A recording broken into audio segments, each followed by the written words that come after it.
In a country where more than 1 billion people move, travel, and trade every single day, change rarely arrives with noise, or sometimes it arrives quietly in the smallest moments. A scan, a beep, a payment. Over the last few years, India has undergone a transformation so vast, most of us didn't even notice it happening. This is the story of UPI. Not just how it works, but how it rewired the daily life of an entire nation.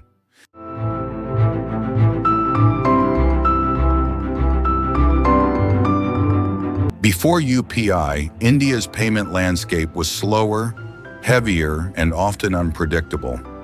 Bank transfers followed strict schedules. Card machines were expensive. Cash was king, and sometimes cash wasn't enough. In a country as large and as diverse as India, these small inefficiencies added up to a national problem. Millions spent hours every week waiting for money, for change, for transactions to clear. India wasn't just carrying cash, it was carrying friction. India has seen a digital payments boom in recent years, driven largely by the Unified Payments Interface, or as we call it, UPI. In 2009, an institution was formed quietly in Mumbai, the National Payments Corporation of India, NPCI. NPCI wasn't a tech giant. It wasn't a global corporation. It was a not-for-profit idea built by Indian banks for Indian citizens. Over the next few years, without headlines, without fanfare, NPCI began building the foundations for something far ahead of its time. A national digital identity system, a streamlined banking network, and a vision that digital payments should be a public utility, not a privilege. The world wasn't watching. India was building. At its core, UPI is not an app.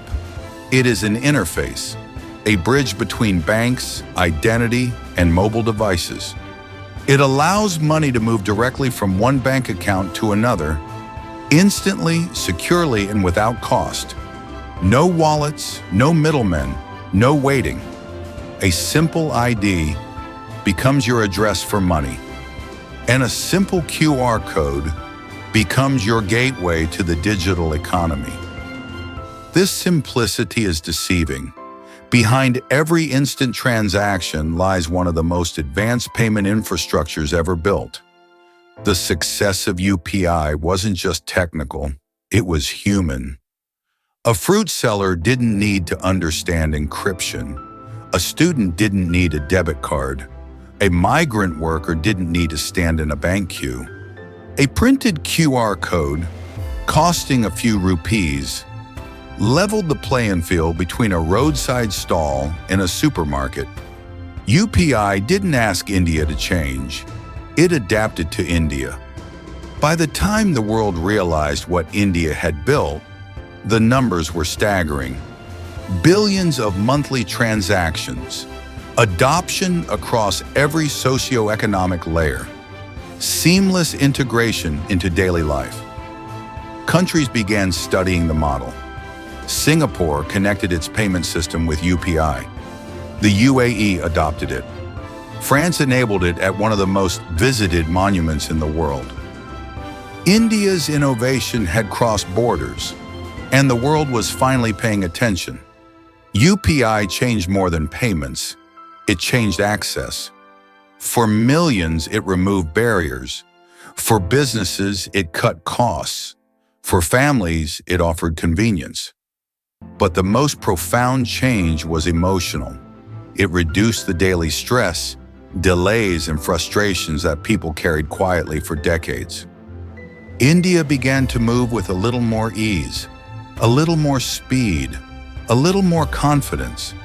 UPI succeeded not because it was perfect, but because it was designed for everyone.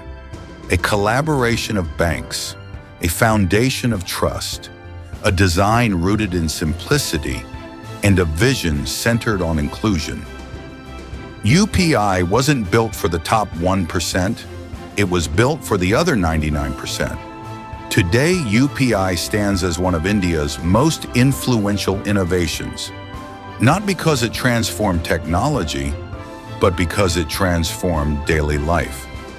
As more nations look to replicate its success, one thing becomes clear. India didn't just build a payment system. India built a blueprint for the world. This is Decode. Thank you for watching.